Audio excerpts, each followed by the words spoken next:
Dame de beber, temas de espiritualidad, por el padre José María Iraburu.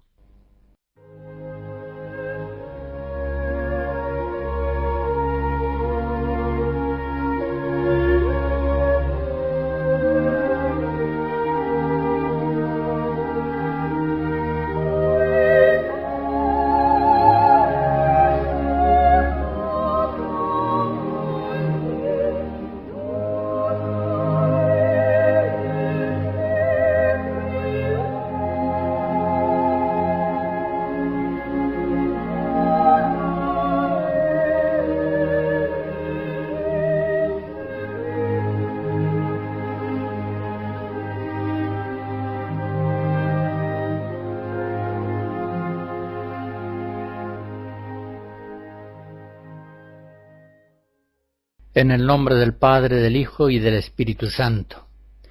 Señor, en esta hora de meditación, danos luz para conocer tu voluntad y la fuerza necesaria para cumplirla. Continúo tratando en esta conferencia del tema de la pobreza evangélica. Evidentemente que debemos crecer todos los cristianos en el espíritu de la pobreza más y más, sin medida, sin otra medida que el don de Dios en cada uno de nosotros. Pero podemos preguntarnos, la pobreza material en su realización concreta, ¿a qué criterios debe sujetarse? La pobreza material tiene que tener una medida, según ciertos principios que no vienen tomados de la prudencia de la carne, sino de la prudencia del Espíritu Santo. Y estos criterios podríamos resumirlos en 7. En primer lugar, tengamos claro que la pobreza evangélica no está en seguir el nivel de vida general del medio en que vivimos, evitando solamente aquellos gastos que, a no ser comunes, pueden considerarse superfluos. No es eso, la pobreza evangélica es mucho más que vivir acomodados a la media del ambiente en que estamos. En muchas sociedades actuales, sobre todo, claro, de los países ricos, la estimulación al consumo en comida, vestidos, casa, viajes, vacaciones, comodidades, cuidados corporales, etc., es una estimulación tan eficaz y exorbitante que el nivel medio de vida establecido para muchas personas no solo no es evangélico, pero ni siquiera es razonable. Muchas veces lo superfluo en estas sociedades es considerado necesario.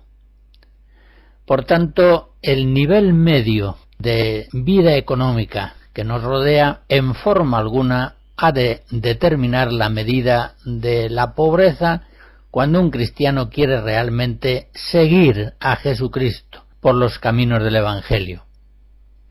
Una segunda observación.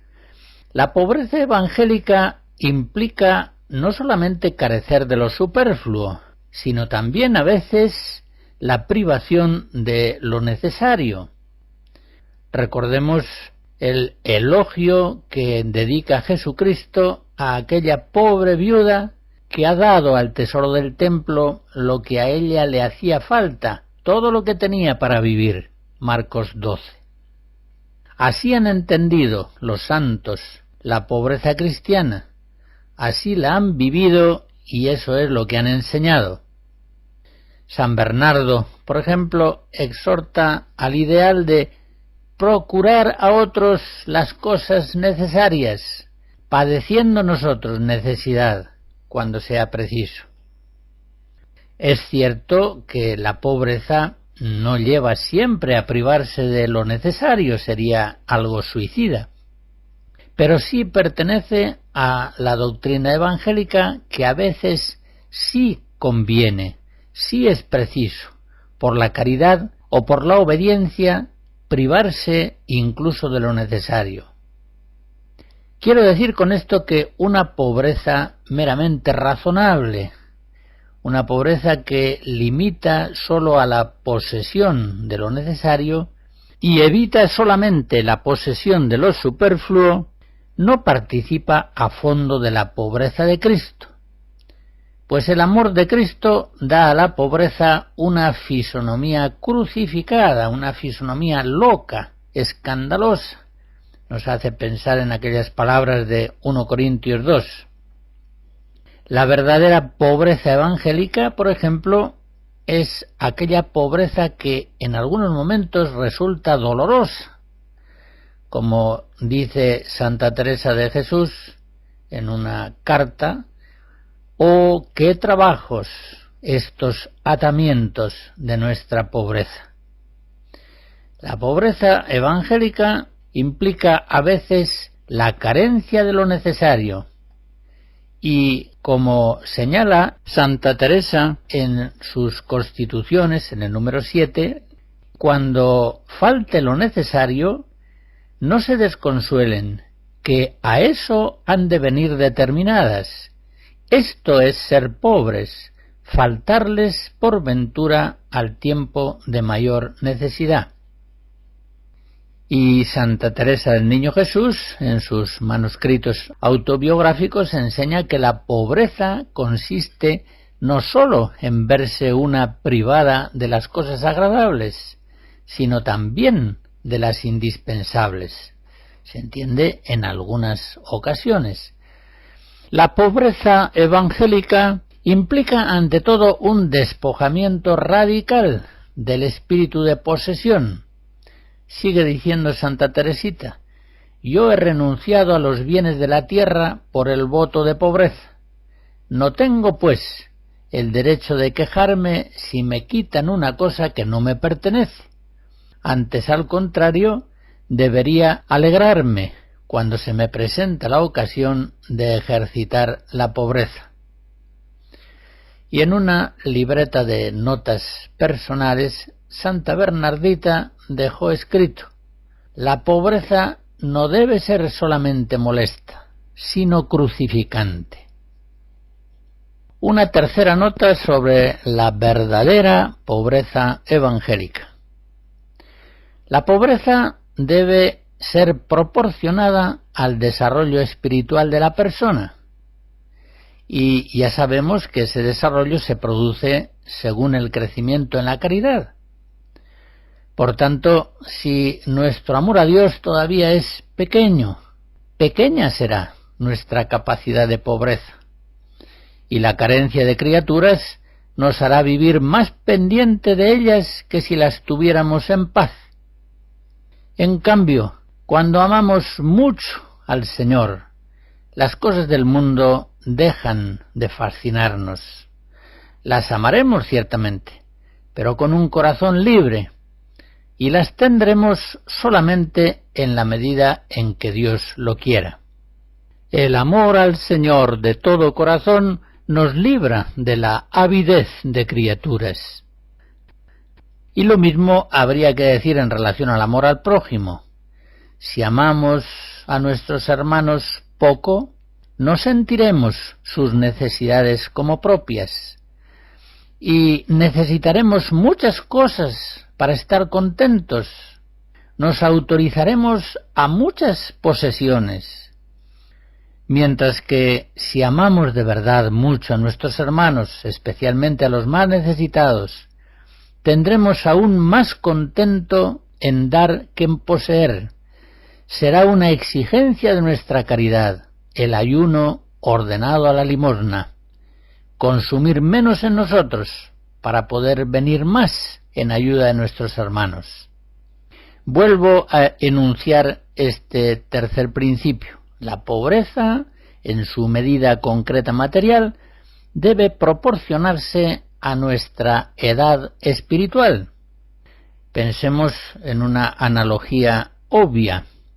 Un niño chiquito necesita tener juguetes para estar contento. Que tenga, pues, juguetes mientras es niño, pero que procure crecer, de modo que su corazón se contente con menos cosas y más altas y preciosas a medida que va desarrollándose. Siempre la paz será en esto como en todo un criterio precioso de discernimiento. Tengamos aquello que necesitamos tener para vivir en paz y tengámoslo con acción de gracias, con pobreza de espíritu, con humildad, reconociendo que nuestra flaqueza, nuestra inmadurez espiritual nos hace todavía necesitar de tales y cuales cosas. Si estuviéramos espiritualmente más crecidos, no necesitaríamos lo que ahora necesitamos, nos bastaría mucho menos.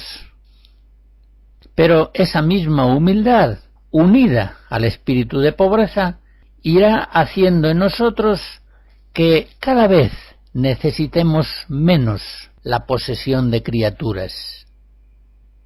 Cada vez vivamos más contentos y en paz con menos cosas. Las pausas musicales serán algunos motetes compuestos hacia 1700 por Alejandro Scarlatti.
Un cuarto criterio. La medida concreta en la realización de la pobreza debe estar proporcionada al fin de la propia vocación. Por eso, una será la pobreza concreta que conviene a estos o aquellos otros laicos según su misión en el mundo. Y distinta será también la medida de la pobreza en laicos, en sacerdotes o en religiosos. También será distinta en religiosos de vida activa que en religiosos de vida contemplativa, los cuales normalmente pueden llevar una vida de pobreza material más profunda. En fin, ha de decirse de todos los estamentos cristianos lo que dice Santo Tomás en la Suma hablando de las órdenes religiosas, que tanto más perfecta será una orden respecto a la pobreza, cuanto viva una pobreza más acomodada a su fin. Esta afirmación positiva en negativo puede expresarse así. Sería un paupertismo erróneo estimar que la pobreza cristiana será tanto más perfecta cuanto más extrema en sus concreciones materiales. Nunca la tradición espiritual de la Iglesia lo ha entendido así. La pobreza no es en sí misma perfección, no es el fin, es un medio para la perfección. Y en los medios siempre debe haber medida, una medida buscada siempre en la prudencia del Espíritu Santo. En este sentido, recordemos la enseñanza de Santo Tomás en Contragentes, donde dice que tanto más laudable será la pobreza, cuanto el modo pobre de vivir produce menos solicitud, no cuanto sea una pobreza cuantitativamente mayor. La pobreza, sigue diciendo, en efecto, no es un bien en sí misma, sino en cuanto libera al hombre de aquellas cosas que le impiden tender a lo espiritual. Un quinto criterio. En la duda procuremos tener menos. Santa Teresa de Jesús, en las Meditaciones sobre los Cantares 2, lo expresa con gracia diciendo: mirad siempre con lo más pobre que pudiéredes pasar, así de vestidos como de manjares. Este consejo es válido para todos los cristianos, sea cual fuera su vocación y su estado de vida. Es un consejo que, en su realización concreta, tendrá variantes muy diferentes en unos y en otros, según su vocación y edad espiritual, pero, lo repito, vale para todos. En la duda procuren tener lo menos posible. En el ambiente del mundo, los hombres carnales procuran tener lo más posible.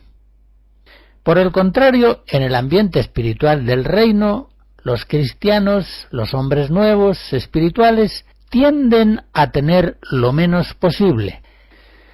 Ya ven que son dos tendencias justamente contrapuestas, dos estilos de vida distintos, el mundano y el cristiano.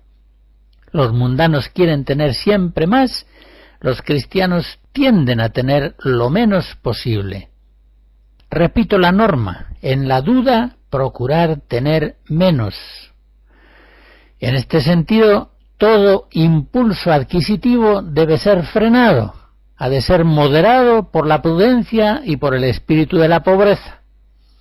Nunca adquiramos nada si no estamos convencidos de que lo necesitamos realmente, que nos conviene de verdad tenerlo. No compremos algo nuevo, no mejoremos el modelo antiguo que teníamos, no nos rodeemos de más cosas, en tanto no estemos moralmente ciertos de que esa nueva adquisición nos es verdaderamente conveniente o necesaria. Dicho de otro modo, en tanto no estemos seguros, moralmente se entiende, de que Dios quiere darnos ese nuevo don, no lo incluyamos en nuestra vida. No queramos tener sino aquello que quiera concedernos nuestro Padre Celestial, de quien desciende todo buen don y todo regalo perfecto. Carta de Santiago, capítulo 1. El punto sexto se deriva inmediatamente del anterior, y podríamos formularlo así: el cristiano debe sentir verdadera fobia hacia el lujo innecesario. Solamente por razones graves y ciertas podrá aceptar en su vida un cierto lujo moderado, por ejemplo, cuando viene exigido necesariamente por el cargo que ostenta en la sociedad. Pero, por el contrario, todo lujo superfluo, por ejemplo, en viajes innecesarios, en diversiones, en vestidos, en alimentos, en objetos, debe considerarlo el cristiano con horror. Debe aborrecer tener bienes superfluos como aborrecería tener 2 esposas, pues es un crimen tener más de lo necesario, es un robo. Y mientras haya gente que muere de hambre, puede ser considerado un asesinato. Los apóstoles no querían en sus fieles ni joyas de oro, ni perlas, ni vestidos o peinados costosos. Recordemos 1 Timoteo 2, 1 Pedro 3. San Pablo en 1 Timoteo 6 nos dice: nada trajimos al mundo y nada podemos llevarnos de él. Así pues, teniendo qué comer y con qué vestirnos, podemos estar contentos. Recordemos siempre que en estas cuestiones el Evangelio de Cristo hubo de enfrentarse con unas culturas antiguas que apreciaban mucho el lujo, como también lo hace la cultura actual moderna, y que incluso lo veneraban como un signo inequívoco de honestidad y dignidad. Los ricos eran los honorables, los dignos, mientras que los pobres eran los despreciables, los miserables. Eso sucedía en el mundo antiguo. Hoy el Evangelio, en unas coordenadas mundanas semejantes, aunque diversas, debe igualmente enfrentarse con un mundo indeciblemente obsesionado por el consumo material siempre mayor. Pues bien, todo lujo superfluo es un pecado miserable, vergonzoso. San Juan de Ávila, como todos los santos, así lo consideraba. En un sermón de Cuaresma, hablando de los cristianos que se permitían lujos y posesiones superfluas, les decía: ¿qué conciencia hacéis de eso?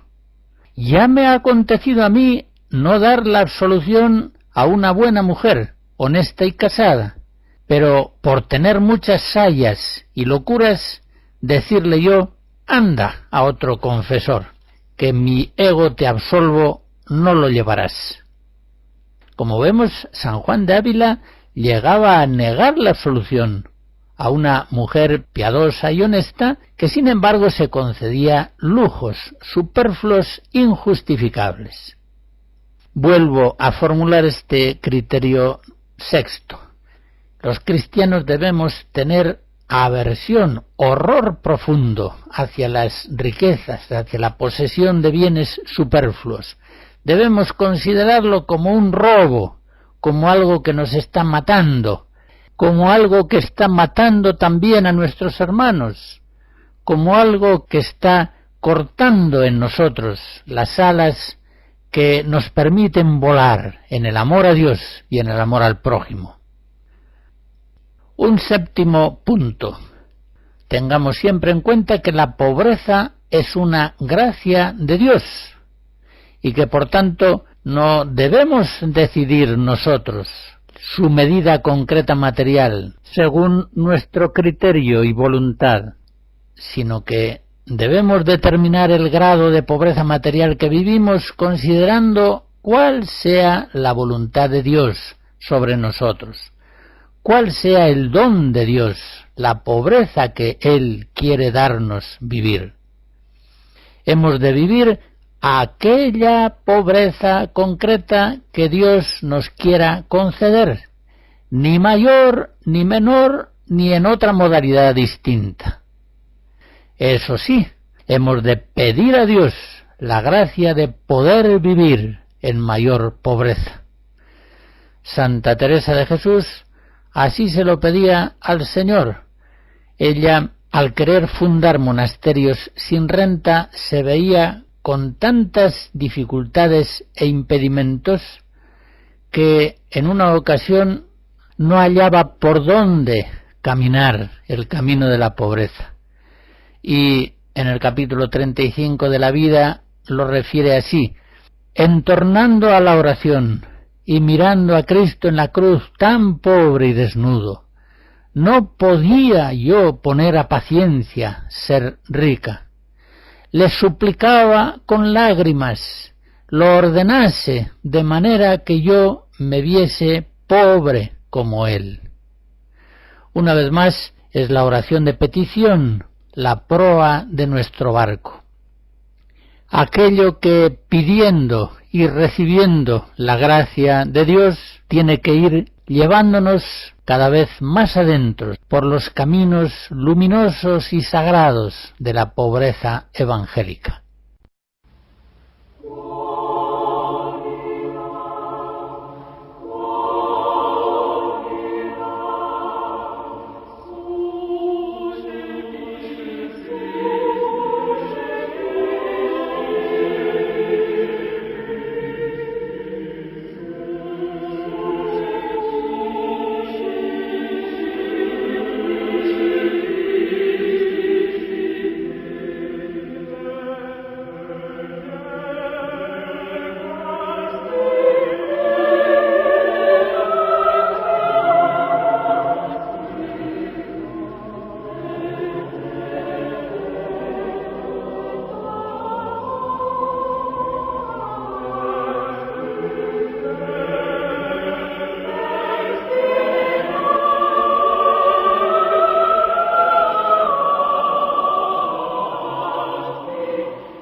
En relación a la pobreza, quiero hablar de la limosna.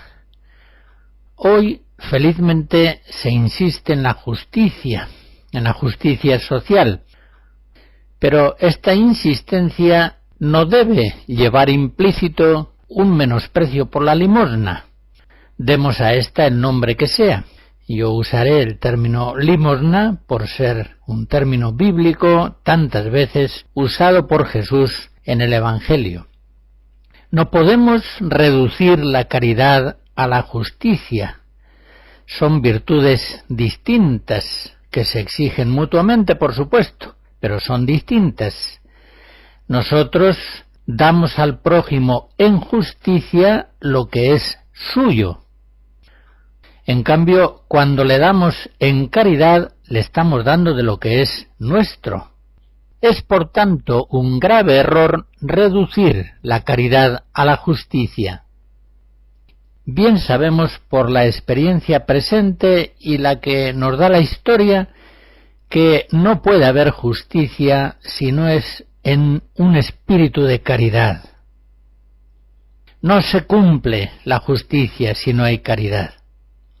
Es verdad que en este mundo que a lo largo de los siglos acumula históricamente tan innumerables injusticias en personas, familias, naciones, apenas es posible distinguir realmente lo mío de lo tuyo, lo realmente nuestro de lo verdaderamente vuestro. Por tanto, tampoco será fácil distinguir aquello que damos en justicia o damos en caridad. Y aunque en principio hay que atenerse a las leyes, éstas resultan en estas materias un indicador moral sumamente ambiguo.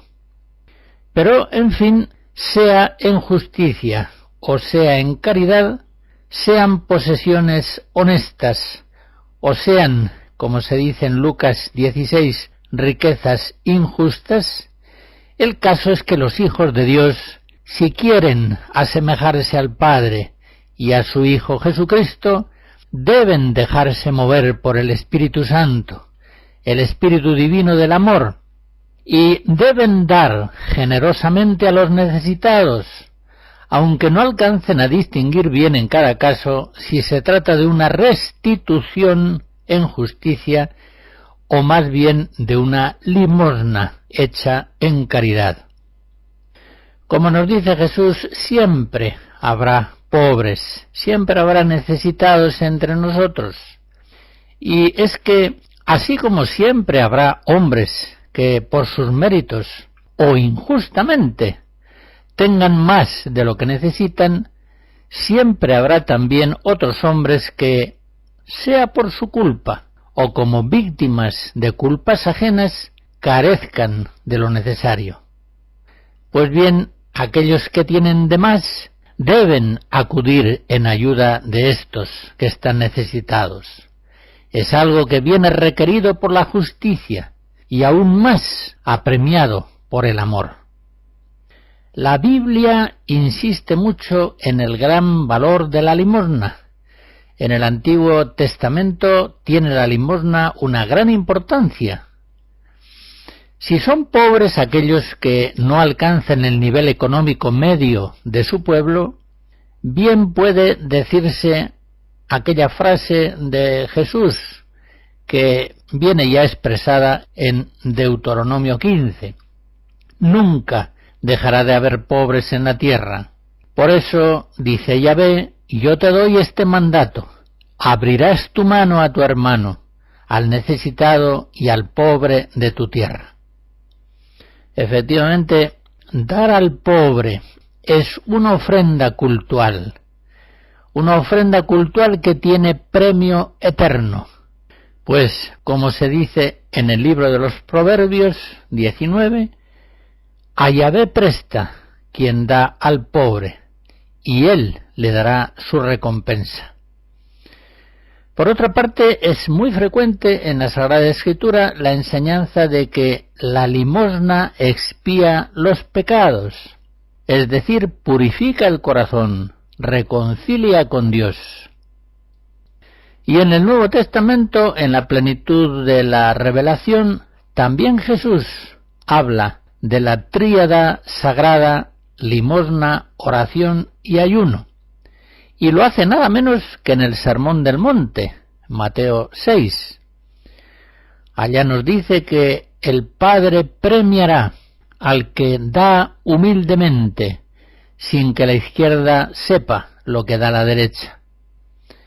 El camino de la perfección se inicia despojándose de todo en favor de los pobres. Así aparece enseñado por Jesús en Mateo 19. Y todos debemos dar, también la viuda pobre, que de su miseria ha echado en el tesoro del templo todo cuanto tenía, todo su sustento. Marcos 12. Dar a los pobres es lo mismo que dar a Cristo, y no asistirles es negarle ayuda a Cristo, pobre, hambriento, sediento, desnudo, preso o enfermo. Así nos lo enseña Cristo, que hace de la limosna algo decisivo en orden al juicio final. Mateo 25. Del mismo modo, los apóstoles, en su predicación, muestran la limosna en su profundo sentido cultural y religioso. No ven en ella solamente un medio para remediar a los necesitados. La limosna, nos dice San Pablo en 2 Corintios 8 y 9, ha de hacerse por amor a los hermanos y en honor de Dios, haciendo nuestra la caridad de nuestro Señor Jesucristo, que siendo rico se hizo pobre por amor nuestro, para que nosotros fuésemos ricos por su pobreza. En esa misma exhortación de San Pablo a los corintios, les enseña que Dios ama al que da con alegría. 2 Corintios 9. Efectivamente, Dios ama al que da con amor, porque el que da con amor da alegremente. Por todo esto, dice el apóstol en 1 Timoteo 6, a los ricos de este mundo encárgales que no sean altivos, que no pongan su confianza en la incertidumbre de las riquezas, sino en Dios, que se enriquezcan en buenas obras, que den con buen ánimo, que repartan, atesorándose un buen capital para el porvenir, para adquirir la vida eterna. Recordemos las palabras gravísimas de Jesús en Lucas 12, aquel que atesora para sí y no es rico ante Dios. Este hombre se pierde, es algo que produce espanto. Atesora para sí y a los ojos de los hombres es rico, pero ante Dios es un miserable. Por eso el apóstol San Juan se pregunta en 1 Juan 3, aquel que tuviere bienes de este mundo y viendo a su hermano pasar necesidades, le cierra sus entrañas, ¿cómo mora en él la caridad de Dios? Jesucristo, efectivamente, en Mateo 25, nos enseña que al final de nuestra vida vamos a ser juzgados en el amor y muy especialmente en el ejercicio de nuestra caridad hacia los pobres. Quiero recordar también cómo es enseñanza de nuestro Maestro el deber de sustentar a los trabajadores apostólicos. Es una obligación de justicia y de caridad. Manda el Señor a sus discípulos al mundo sin oro ni plata, porque el obrero es acreedor a su sustento. Mateo 10. Y San Pablo recuerda este mandato de Jesús cuando en 1 Corintios 9 dice, así lo ha ordenado el Señor a los que anuncian el Evangelio, que vivan del Evangelio. Es enseñanza de Jesús, Mateo 10, que aquellos que den algo, aunque solo sea un vaso de agua, a los discípulos de Cristo, para ayudarles en su vida y en su ministerio, pueden estar ciertos de que no perderán su recompensa, tendrán un premio eterno.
Después de tratar de la limosna en relación a la pobreza evangélica, creo conveniente tratar de los diezmos. La ley de diezmos y primicias ha sido en la Iglesia una de las más constantes, antiguas y universales. Ya sabemos que los fieles cristianos han de vivir ordinariamente movidos por la caridad, sin necesidad de muchas leyes externas, pero la ley de la Iglesia debe venir en ayuda de la caridad precisamente cuando ésta, en materias graves y en la mayoría de los cristianos, no se muestra expedita en su ejercicio. Y este es justamente el caso de la ayuda económica a la Iglesia. Y este es precisamente el caso de la ayuda económica a la Iglesia y de la comunicación de bienes materiales hacia los pobres. Por eso, actualmente, la ley de la Iglesia, en el canon 1262, establece que los fieles presten ayuda a la Iglesia mediante las subvenciones que se les pidan y según las normas establecidas por la Conferencia Episcopal. Recordemos que la Iglesia primitiva practicó la comunicación de bienes en una forma bastante generalizada, al menos en una cierta medida suficiente para evitar que hubiese pobres entre los hermanos, es decir, entre los cristianos. Así nos consta en Hechos 2 y 4. Los que comunicaban en los bienes espirituales debían comunicar también en los bienes materiales. Así lo enseña el apóstol San Pablo, Romanos 15, 1 Corintios 16, 2 Corintios 8, Gálatas 6. Se ve que era una enseñanza importante en el mensaje de los apóstoles. Y ese mismo ideal de la comunicación de bienes se expresa también en otros documentos de los siglos I y II, como la Didache, la carta de Bernabé, pastor de Hermas y otros textos antiguos. Muy pronto se van configurando los diezmos que siguen el antecedente de Israel. Recordemos, por ejemplo, tal como aparecen en Números 18 o en Deuteronomio 26. Los diezmos se hallan en las primeras formulaciones canónicas de la vida eclesial. En la Didache, los cánones apostolorum, las constituciones apostolorum, exhortan como una obligación de caridad eclesial a entregar los diezmos y primicias. Hacia el siglo IV, después de Constantino, los diezmos adquieren ya en la Iglesia su forma típica, que va a durar muchos siglos. Y aunque todavía no son exigidos disciplinarmente y en el fuero externo, gravan ciertamente la conciencia de los cristianos. Las ofrendas de los diezmos tienen ya desde el principio un triple destino: el culto, el clero y los pobres. Los diezmos, que realmente no solían ser una décima parte de los ingresos, ni mucho menos. Los diezmos, a pesar de abusos e incumplimientos, fueron generalmente una ley eclesial universalmente observada y estuvieron vigentes hasta hace no mucho tiempo, en Francia hasta 1790, en España hasta 1837. La extinción de los diezmos, que a veces fue forzada por el Estado, tuvo históricamente varias causas. Por una parte, la riqueza de la Iglesia,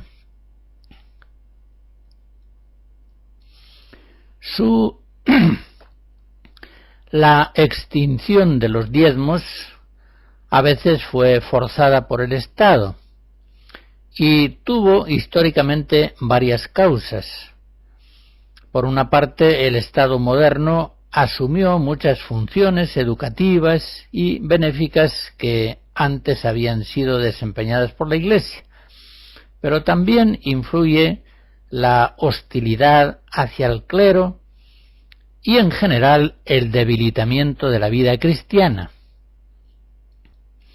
En este sentido, no deja de ser una paradoja muy significativa que los diezmos hayan desaparecido del pueblo cristiano precisamente cuando este pueblo es más rico.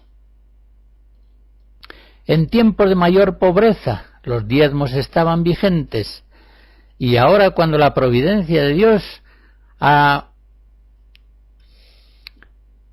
hecho posible el enriquecimiento de los pueblos cristianos, los diezmos se hacen inviables. Se consideran como un ideal que no es realizable, que no puede ser exigido al común de los cristianos.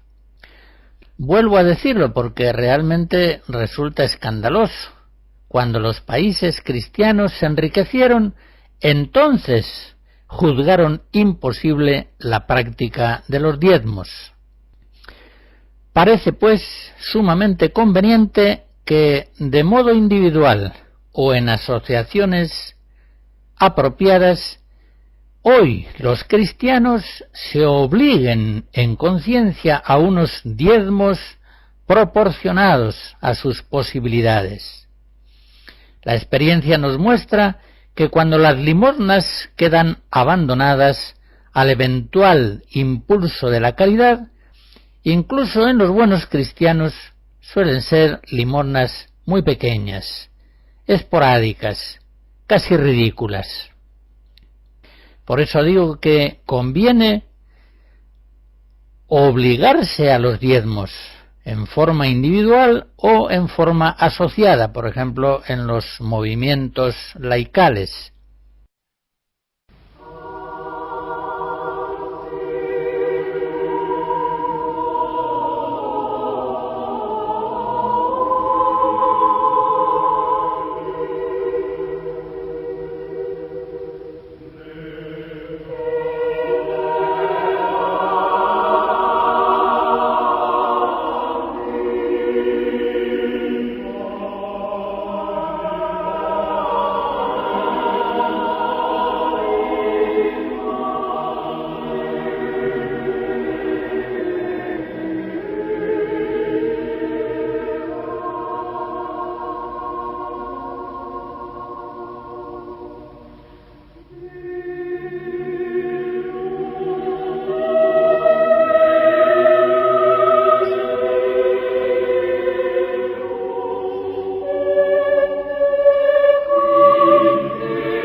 termino mis conferencias sobre la pobreza evangélica con algunas consideraciones. Debemos reconocer, aunque sea penoso, que el espíritu de la pobreza ha penetrado muy poco en los cristianos. Los mismos buenos cristianos que en otras materias, como por ejemplo en la castidad, tienen una conciencia sumamente delicada y aceptan la doctrina de la Iglesia, distinguen el bien del mal claramente. En cuestiones de riqueza y de pobreza, en cambio, piensan y obran de un modo completamente mundano, y no se hacen problema de conciencia en seguir unas costumbres económicas que, consideradas a la luz del Evangelio, bien pueden ser vistas como criminales. Padres de familia, por ejemplo, que en la moral conyugal son delicados y observan las leyes de Dios y de la Iglesia. En cuestiones de riqueza y de pobreza, muchas veces ignoran ampliamente el magisterio eclesial y orientan sus vidas y las de sus hijos según el mundo, en patente contradicción al Evangelio. ¿Cuántos padres de familia en materias de pobreza evangélica escandalizan sistemáticamente a sus hijos, no solamente con su ejemplo, incluso con su palabra? No tienen estos padres de familia como referencia definitiva el hogar de Nazaret. Si lo tuviesen, sentirían hacia el lujo una verdadera repugnancia. Un buen cristiano, como no tenga muy altas razones de bien común, en modo alguno debe permitir que la miseria de la riqueza se introduzca en su casa y le pervierta a él y a sus hijos. Esa gran presión de la propaganda consumista de nuestra sociedad debe ser neutralizada con el escudo de la fe, con la luz del Evangelio. Los padres cristianos deben vacunar a sus hijos contra la peste de lo superfluo y deben vacunarlos con el mismo y mayor cuidado con que los vacunan contra el sarampión, la poliomielitis, la tosferina o la enfermedad que sea. Y cuando la familia ha de discernir entre necesario y superfluo, no mire al mundo, no mire a los que tienen más, mire al Evangelio de Jesucristo, mire a los que tienen menos. Consideren el ejemplo de la Sagrada Familia y de toda la tradición de las santas familias cristianas.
El Señor, por su gracia misericordiosa, nos conceda el espíritu de la pobreza evangélica, lo acreciente en nosotros.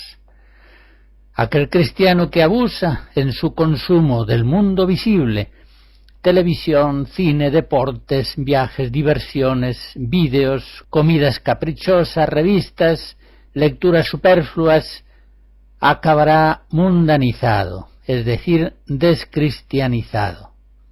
Y desde luego nunca llegará en este mundo a alegrarse verdaderamente en el amor de Dios.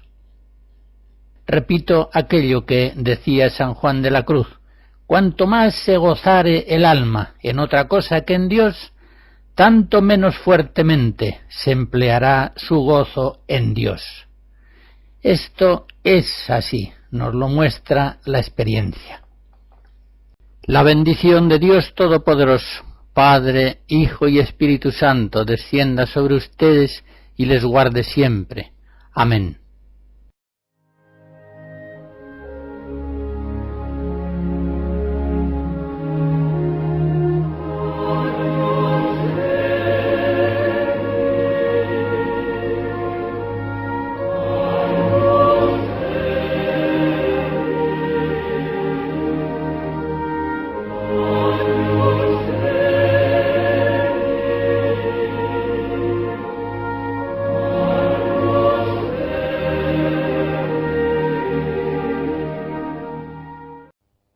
Hemos escuchado Dame de beber, temas de espiritualidad por el padre José María Iraburu.